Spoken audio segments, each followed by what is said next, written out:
Hi! Today we're going to read a poem called Falling Up by Shel Silverstein from Falling Up.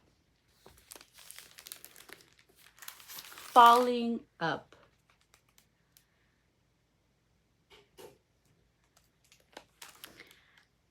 I tripped on my shoelace and I fell up to the rooftops, up over the town, up past the treetops, up over the mountains, up where the colors blend into the sounds.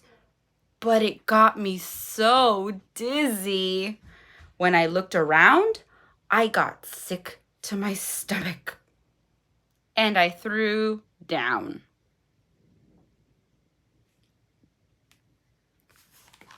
Falling up. Bye.